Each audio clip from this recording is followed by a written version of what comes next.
नमस्कार दोस्तों। ब्रह्मा और विष्णु के बीच क्यों हुआ था प्रलयकारी युद्ध?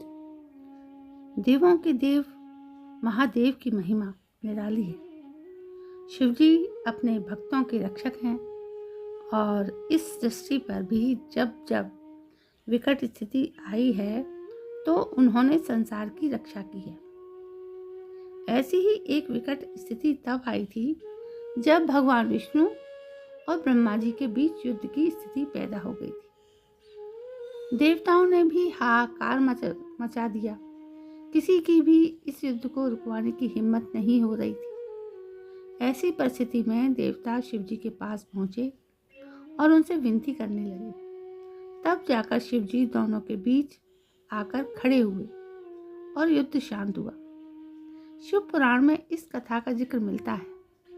आइए ब्रह्मा जी और विष्णु भगवान के बीच की तनातनी और शिव जी के हस्तक्षेप के बारे में विस्तार से जानते हैं। शिव पुराण में नंदीश्वर बताते हैं कि एक बार भगवान विष्णु अपनी पत्नी माता लक्ष्मी के साथ शेषनाग की शैया पर विश्राम कर रहे थे। तभी ब्रह्मा जी वहां पहुंचते हैं और भगवान विष्णु को पुत्र कहकर संबोधित करते हैं। ब्रह्मा जी कहते हैं, पुत्र उठो, मैं तुम्हारा ईश्वर तुम्हारे सामने खड़ा हूँ।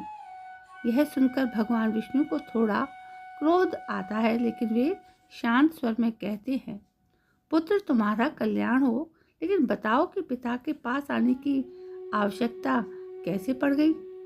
यह सुनकर ब्रह्मा जी कुपित होकर बोले, मैं तुम्हारा रक्षक हूँ। मैं ही इस समस्त जगत का पितामह हूँ। सारा संसार मुझ में ही है। तुम मेरी नाभि कमल से उत्पन्न हुए हो, फिर भी मुझसे इस तरह बात कर रहे हो। शिव पुराण में आगे कहा गया है कि दोनों के बीच की बातचीत कहा सुनी में बदल गई। अंत में दोनों ही एक दूसरे से युद्ध करने के लिए तैयार हो गए। भगवान विष्णु गरुड़ पर और ब्रह्मा जी हंस पर विराजमान होकर परस्पर युद्ध करने लगे। भगवान विष्णु के अनेक अस्त्रों के प्रहार से ब्रह्मा जी व्याकुल हो उठे। इसके बाद ब्रह्मा जी ने भी भयानक पलटवार किया।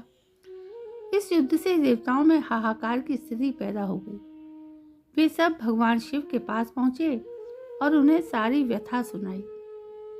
उस समय भगवान शिव माता पार्वती के साथ कैलाश पर्वत पर विराजमान थे और धीमे धीमे मुस्कुरा रहे थे।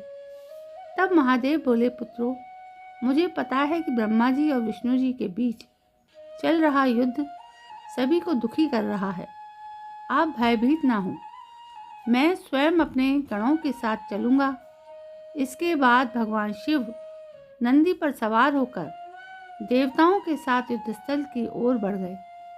वहां पहुंचकर वे छिपकर युद्ध देखने लगे। जब उन्होंने देखा कि ब्रह्मा और विष्णु दोनों ही महेश्वर और पशुपत जैसे महान अस्त्रों का प्रयोग करने वाले हैं, तो उन्होंने इस विनाश को रोकने के लिए अपने ज्ञान बल से एक दिव्य तेज स्तंभ के रूप में प्रकट होकर दोनों के बीच आ खड़े हुए। ये तेज स्तंभ देखने के बाद दोनों के अस्त्र शांत हो गए। यह देखकर ब्रह्मा जी और भगवान विष्णु इस तेज के रहस्य के बारे में जानने के लिए जुटे। दोनों ने तय किया कि इस स्तंभ की परीक्षा लेंगे। भगवान विष्णु ने शूकर रूप धारण कर नीचे पाताल की ओर प्रस्थान किया और ब्रह्मा जी हंस पर चढ़कर ऊपर आकाश की ओर उड़ चले। विष्णु जी गहराई में उतरते गए, लेकिन उन्हें स्तंभ का अंत नहीं मिला, तो वे लौट आए। शिव पुराण में कथा आगे बताती है कि ब्रह्मा जी आकाश में एक केतकी पुष्प को लेकर लौटे और झूठ कह दिया कि उन्होंने स्तंभ के शिखर को देख लिया है और यह पुष्प उसी का प्रमाण है। यह झूठ सुनकर भगवान शिव स्वयं प्रकट हुए। उन्होंने विष्णु जी की सच्चाई देखकर प्रसन्न होकर कहा, हे विष्णु, आप सत्य बोलते हो, इसलिए मैं आपको अपनी समानता का अधिकार देता हूँ। ब्रह्मा जी के छल पर भगवान शिव को अत्यंत क्रोध आया। उन्होंने अपनी तीसरी आंख से भैरव को प्रकट किया और उसे आदेश दिया कि ब्रह्मा जी को दंड दे। भैरव ने ब्रह्मा जी का 5वां सिर काट दिया। डर के मारे कांपते हुए ब्रह्मा जी ने क्षमा मांगी। इसके बाद विष्णु जी ने शिव जी से प्रार्थना की, आपकी कृपा से ब्रह्मा जी को 5वां सिर प्राप्त हुआ था, कृपया उन्हें क्षमा करें। शिव जी ने अपनी आज्ञा दी और भैरव ने ब्रह्मा जी को छोड़ दिया। भगवान शिव ने ब्रह्मा जी से कहा, आपने ईश्वरता और प्रतिष्ठा दिखाने के लिए छल किया है, इसलिए मैं श्राप देता हूँ कि आप सत्कर्म, पूजा के स्थान और धार्मिक उत्सवों से वंचित रहोगे। ब्रह्मा जी ने अपनी भूल मान ली और क्षमा मांगी। तब भगवान शिव बोले, पापियों को दंड देना आवश्यक है ताकि लोक व्यवस्था बनी रहे। मैं आपको वरदान देता हूँ कि आप गणों के आचार्य कहलाओगे और आपके बिना कोई यज्ञ पूरा नहीं होगा। तो दोस्तों, ये थी बहुत ही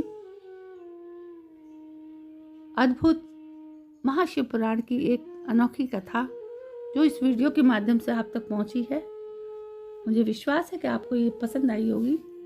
यदि पसंद आई है तो प्लीज़ लाइक करें, शेयर करें, कमेंट करें और तब तक के लिए मुझे आज्ञा दीजिए। जय हिंद, वंदे मातरम।